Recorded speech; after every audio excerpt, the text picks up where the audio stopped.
آج ہم سٹارٹ کریں گے سیکنڈ چیپٹر جو ہے زر کے بارے میں.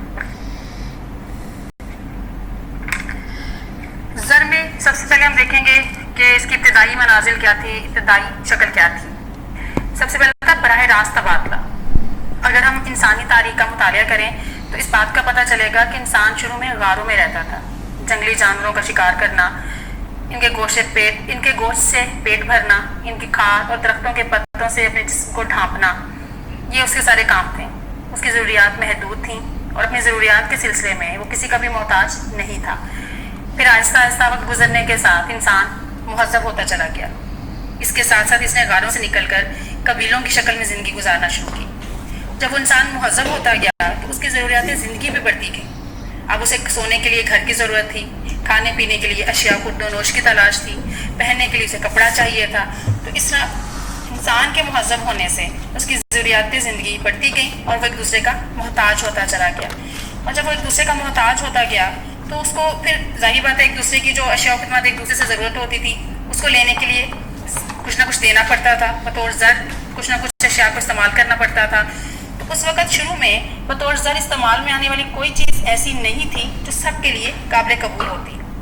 اس لیے انسان نے ابتدا میں اشیاء کا تبادلہ اشیاء سے کرنا شروع کیا. مطلب انسان نے اشیاء سے براہ راست تبادلہ شروع کیا, مطلب اشیاء کے بدلے میں اشیاء کا لین دین. تو اس سارے سسٹم کو جو ہے شے کے بدلے میں شے کا لین دین وہ بارٹر سسٹم کہلاتا ہے. بارٹر سسٹم سے مراد اشیاء کے بدلے میں اشیاء کا تبادلہ. پھر شروع میں بارٹر سسٹم کی کچھ مشکلات بھی تھیں. سب سے پہلے جو مشکل تھی وہ یہ تھی کہ ضرورت کی اشیاء کی دو طرفہ عدم مطابقت. سب سے پہلے یہ مشکل تھی کہ ایک دوسرے ضروریات کے تحت جب لوگوں نے ایک دوسرے سے اشیاء لینی ہوتی تھی تو ان کو ضروریات ایک دوسرے کے مطابق نہیں ملتی تھی. مثلا اگر ایک شخص گندم پیدا کر رہا ہے اسے کپڑے کی ضرورت ہے, لیکن جو کپڑا تیار کر رہا ہے اسے گندم کی ضرورت نہیں ہوتی تھی. تو اس طرح تھا کہ دونوں طرف اشیاء کی جو تھی وہ عدم مطابقت تھی. پھر نمبر 2 پہ ہے مشترک معیار قدر کا فقدان. پھر دوسری بڑی دقت یہ تھی کہ پیمائش قدر کا کوئی مشترک پیمانہ نہ تھا. یعنی کوئی ایسا پیمانہ نہیں تھا جس سے اس بات کا ہمیں اندازہ ہوتا کہ جو آپ چیز دے رہے ہو اس کے بدلے میں آپ کو اتنی ہی مالیت کی چیز مل رہی ہے. مطلب آپ جتنی گندم دے رہے ہو آیا اسی مالیت کا آپ کو کپڑا بھی مل رہا ہے یا اس کے برابر کا آپ کو کپڑا مل رہا ہے یا نہیں. تو جب اس طرح مشترک معیار قدر نہیں تھی تو اس طرح لین دین میں لوگوں کو بہت زیادہ دقت کا سامنا تھا. تیسرا اس کا مسئلہ یہ تھا کہ ذخیرہ قدر میں دقت. جیسے آج لوگ جو ہیں وہ اپنا روپیہ پیسہ بینکوں میں جمع کر لیتے ہیں, اپنے جو ہے وہ گھروں میں رکھ لیتے ہیں, سیو کر لیتے ہیں. لیکن اس وقت جو تھا چونکہ اب تو روپیہ پیسے کرنسی کی صورت میں, لیکن اس وقت جب بارٹر سسٹم تھا, جب شے کے بدلے میں شے کا لین دین ہوتا تھا تو اس وقت اشیاء کو ذخیرہ کرنا بہت زیادہ مشکل تھا.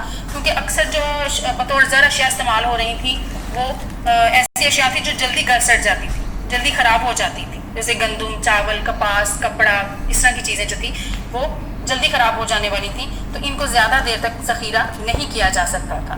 اس لیے ان کو ہر حال میں ایک مدت تک, ایک عرصے تک ہر صورت میں اشیاء کو استعمال کرنا ہی پڑتا تھا. اس لیے ان کو ذخیرہ کرنا مشکل تھا. پھر بعض اشیاء ایسی تھی جن کو ہم تقسیم نہیں کر سکتے تھے. تو براہ راست تبادلے کی ایک یہ مسئلہ بھی تھا کہ بعض اشیاء جو تھی وہ تقسیم پذیر نہیں تھی. اس لیے لین دین میں کافی زیادہ مشکل کا سامنا تھا. مثلاً اگر کسی ایک شخص کے پاس گائے ہے تو اب وہ گائے اگر اس نے کوئی فار ایگزامپل کپڑا لینا ہے یا جوتا لینا ہے تو ایک جوتے یا کپڑے کی عوض پوری گائے تو نہیں دے سکتا تھا, اور نہ ہی وہ گائے کے ٹکڑے کر سکتا تھا. تو اس لیے جو ہے وہ بعض اشیاء کا تقسیم پذیر نہ ہونا بھی ایک مسئلہ تھا بارٹر سسٹم کے تحت. پھر ادھار لین دین میں دقت. براہ راست تبادلے میں ادھار لین دین میں بھی کافی دقت ہوتی تھی. بارٹر سسٹم کے تحت ادھار لین دین اشیاء کی صورت میں ہوتا تھا چونکہ اشیاء ہی بطور زر استعمال ہو رہی تھی. کسی کے پاس جو ہے وہ روپیہ پیسہ تو کرنسی تو تھی نہیں, کاغذ کے نوٹ تو تھے نہیں. کسی کے پاس جو زر, کیونکہ اس وقت زر جو تھا وہ اشیاء کی صورت میں تھا. کیونکہ اگر کسی کے پاس گائے ہے, کسی کے پاس جانور ہے, کسی کے پاس غلہ ہے, کسی کے پاس اناج ہے, کسی کے پاس کپڑا ہے, کسی کے پاس جوتا ہے, تو وہ انہیں کو بطور زر استعمال کرتا تھا.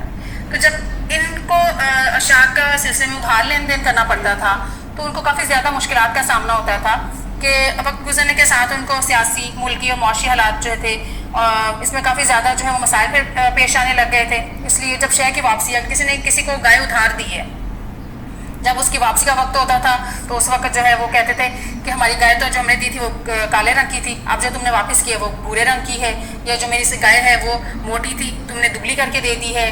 تو اس طرح کے مسائل کا بھی کافی سامنا تھا، تو یہ کافی آپس کے پھر ناراضگی، جھگڑے اور اختلافات پیدا ہو جاتے تھے۔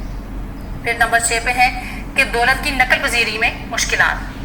براہ راست تبادلے میں اشیاء کی ایک جگہ سے دوسری جگہ منتقلی میں بھی کافی مشکلات کا سامنا تھا، چونکہ اشیاء، غلہ، مال، مویشی، مکانات، دکانات، پھل، سبزیاں، غلام، تیر، اس طرح کی صورت میں جو تھی وہ دولت ہوتی تھی، تو اب ان کو ایک جگہ سے دوسری جگہ لے جانے میں بھی کافی زیادہ دقت ہوتی تھی کہ اب اگر غلے کا ڈھیر ہے یا غلاموں کا ڈھیر ہے یا گندم کا ڈھیر ہے، غلہ ہے یا اناج ہے، مال مویشی ہیں، مکانات ہیں، تو ان کو اگر اب کسی شخص نے ایک جگہ سے دوسری جگہ جانا بھی ہے تو اس کو بہت زیادہ مشکل کا سامنا کرنا پڑتا تھا کہ وہ ان سب اشیاء کو ایک ساتھ میں کیسے لے کے جائے دوسری جگہ پہ۔ پھر نمبر 7 پہ تھا خدمات کے معاوضوں کی ادائیگی میں دقت۔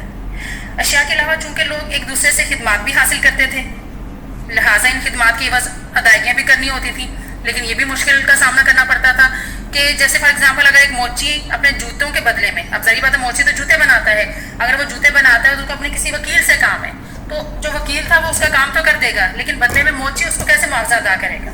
اب وکیل نے جوتے نہیں لینے، یہ جوتے مرمت نہیں کروانے، تو پھر ایک مسئلہ درپیش تھا کہ اب جو وکیل ہے وہ کیسے ادائیگی وصول کرے گا اور کیسے موچی جو ہے اس کو وہ ادائیگی دے گا۔